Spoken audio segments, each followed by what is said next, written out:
Best of r/malicious compliance episode 116. Subscribe for edit videos daily. So this happened back when I was about 17, and my younger brother was 12. I had got a small canker sore on my lower frenulum, the piece of flesh that connects your lips to your gums. It would hurt when I would eat due to the food constantly scraping against it, and I had found two ways that it would not hurt. The first way was for me to clench my teeth and take an inward breath through them, and that would alleviate the pain, only for it to hurt once I began chewing again. The other way made it so that it didn't hurt at all when I ate, but we'll get to that one in a second. Me and my family were eating dinner, and I was constantly doing my little breath thing to make it less painful. I could see how it'd be annoying to have to constantly hear it throughout dinner, but I didn't really have another choice. My younger brother was not having it, and a few minutes into dinner he said, "Why are you chewing like that?"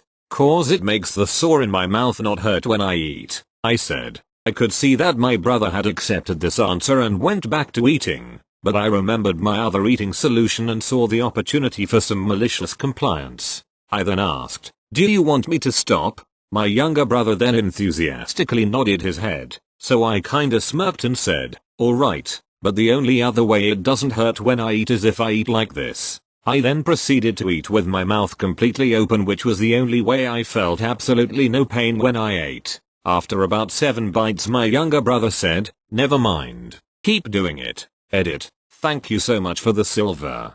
Thank you. Next. I was once a taxi dispatcher. This is the tale of when I was on the receiving end of malicious compliance from a driver who we shall call Bob. Background. We operated in a crappy town where fuel was notoriously expensive and nowhere more so than the only 24 hours garage. If at all possible, we would give vehicles known to be low on fuel a job going to one of the nearby towns where fuel was much cheaper. If we couldn't, they would be instructed to put £10 in at the expensive garage to keep them going.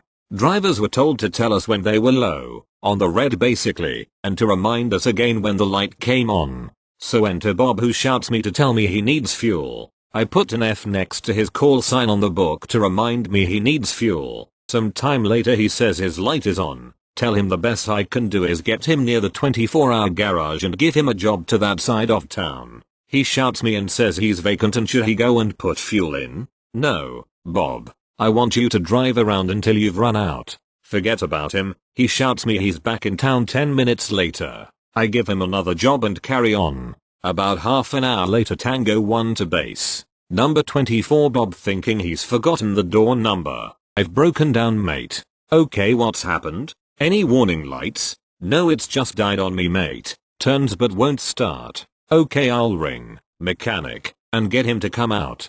"Okay, get him to bring some fuel." Cold realization sets in. "Bob, have you run out of fuel?" "Yes." "Didn't you put some in?" "No, you told me to keep driving until I ran out, so I did." Edit. I had to take fuel out to him and get him going again, and he didn't really lose out on money as he was up and running again quite quickly. Thank you. Next. I have a client who is not kind, and I can't help myself when I talk to him. I have no patience for people who aren't kind.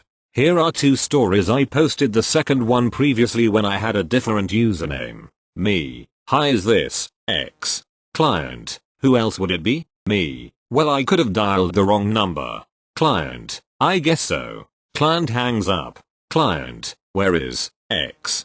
Me. "He is in his office. Would you like to talk to him?" Client. "I asked for him, didn't I?" Me. "No, you asked where he was." Client hangs up. He clearly isn't used to anyone standing up to him, no matter how passively. We will see how far we get during our next conversation. Thank you. Next. My husband does a pretty awesome thing by helping every day with the dishes. However, he also neglects to use soap. Dishes are frequently in need of being rewashed. Sometimes there's still a visible layer of grease. It's been a topic of discussion several times. Finally, feeling unappreciated and resentful, he touts that he is the only one doing them, and if I wanted them done right then I should be helping more. He goes on about not even needing the soap and that how he does it is good enough. My dear son, who loves to help, 6 years old, speaks up. Because I have shown him how to do the dishes, he decides he'll offer a free lesson on the spot. Stepping up to the sink, arranging his step stool, He grabs the soap and just pours and pours and pours all over the dishes. This just kills my husband's need for control and his financial sensibilities. That soap costs all of $1 at the dollar store, but my son promises to help him from now on.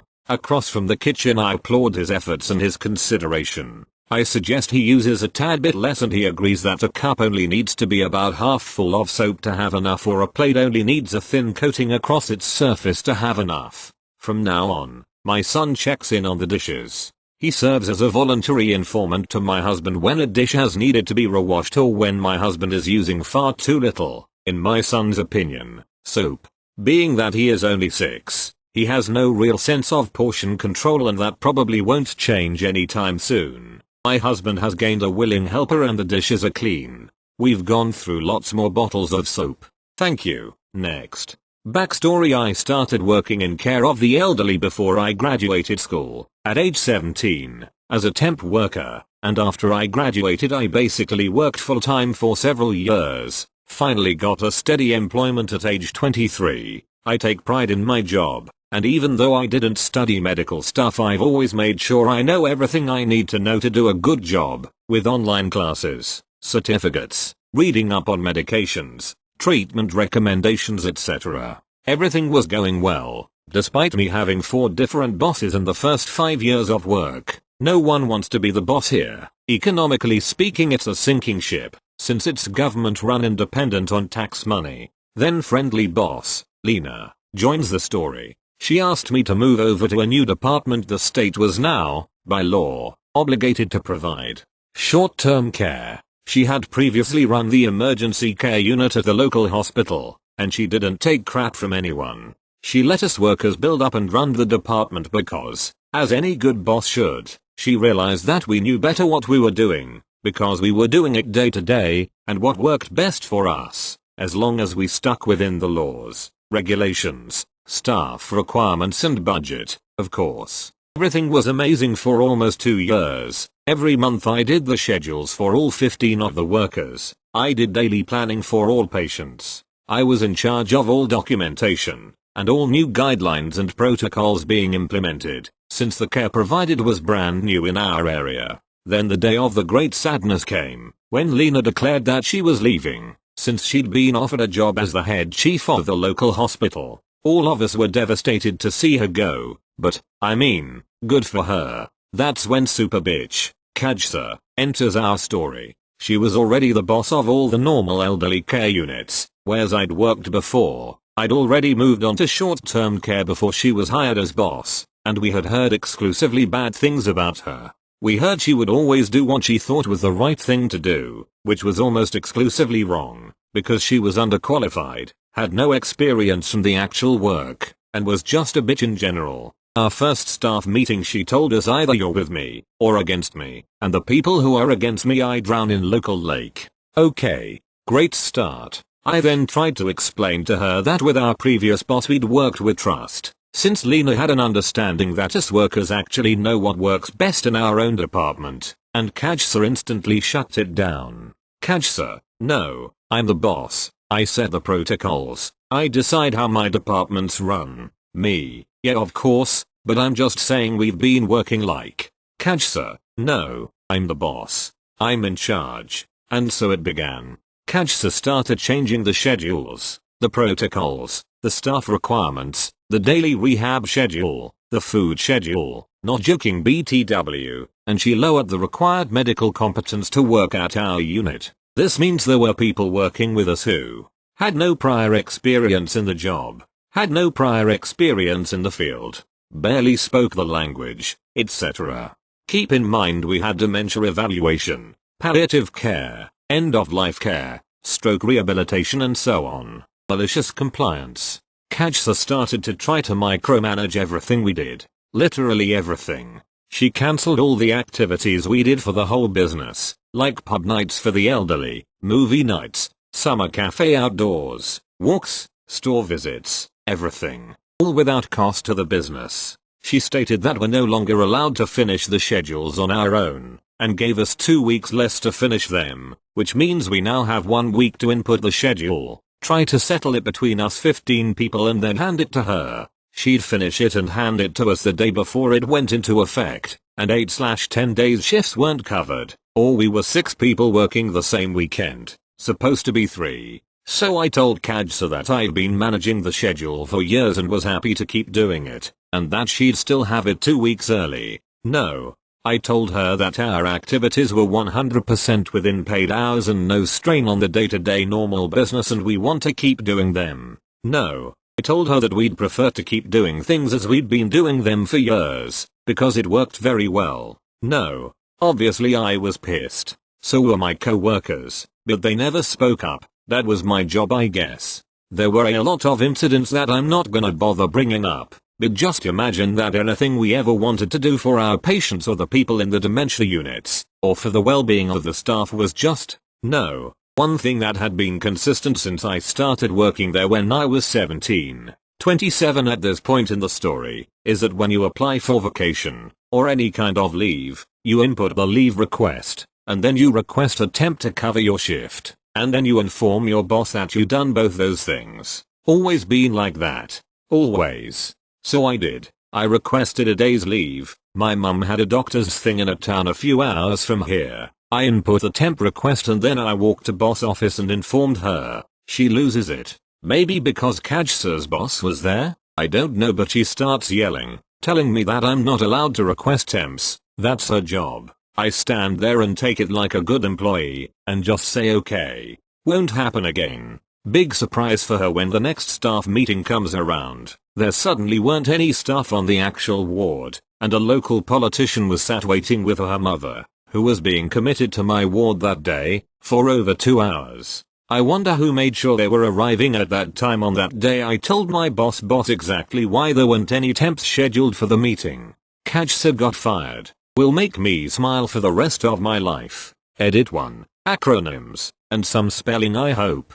Edit 2. Holy crap, this blew up. Thanks so much everyone. Thank you. Next. In a prior post and comment, Paralyze78 made the following edited comment. My army dad worked for USDA. They had those big old dot matrix green bar wide paper printers, and a couple of daisy wheel beasts, along with old school Selectric 2s. This reminded me of another incident while I was in the service. 7983. There was this one staff officer that no one liked. He was arrogant, condescending, and yet blindingly ignorant of his own ignorance at the same time. As I was nearing the end of my indenture to the gods of mainframes and transitioning over to the glories of working on Unix timeshare instead, this officer and I kept running into each other.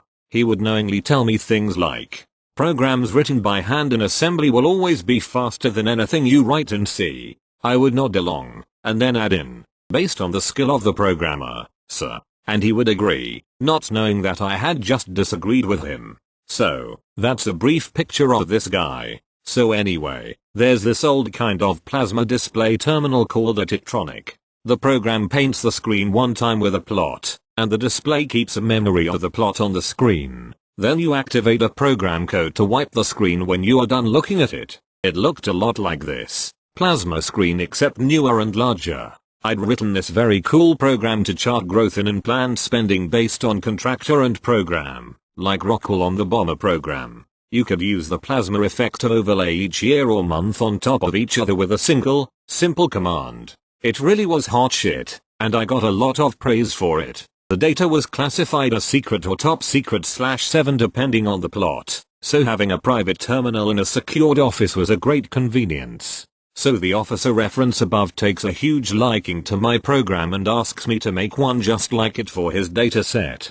No problem. I got my program extended to cover his data pretty quickly and then showed it off. He loved it. So far, so good. Then, this major pain in the ass has a flash of utter brilliance. He wants to be able to print this data out. It's not enough that he can take notes off the screen. No, he wants it printed. Now, did I mention that this data is classified? I try to tell the major that the data would require a chain of custody for reports, from the printers downstairs all the way to his office, and that can only happen once a day, in the morning. He does not like this restriction, but he still wants his plot printed out. He ponders this Gordian conundrum for a time, and then has another utterly brilliant notion. He leads me over to a corner of the office and points to an IBM Selectric typewriter/printer.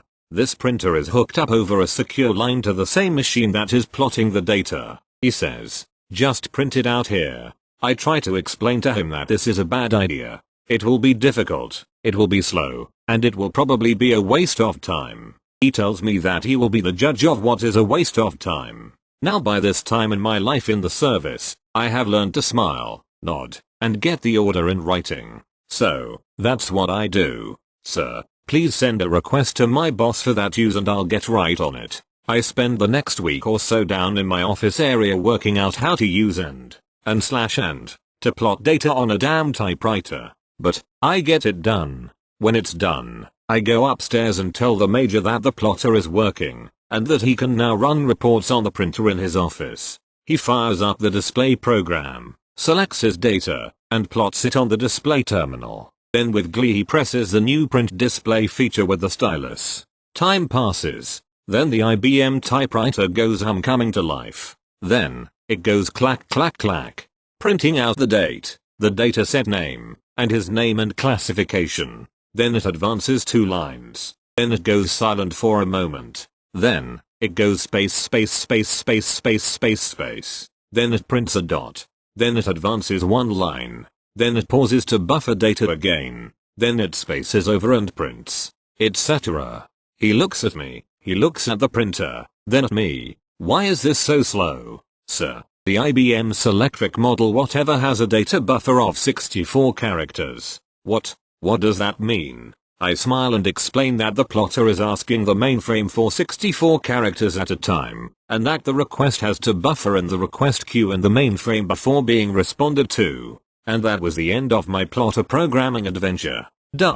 Sorry if I didn't make this clear. The printer that he demanded I use for his super important data did not have 1 GB of RAM. That was impossible. It didn't have 128 megabytes or even 1 megabyte. It didn't even have 1 kilobyte of RAM. The printer had 64 bytes of RAM total. Might have been 32 bytes even. Thank you. Next. This happened on the 60s and the 2 characters are Grandpa Bill, my grandpa, and a bus driver. Mrs.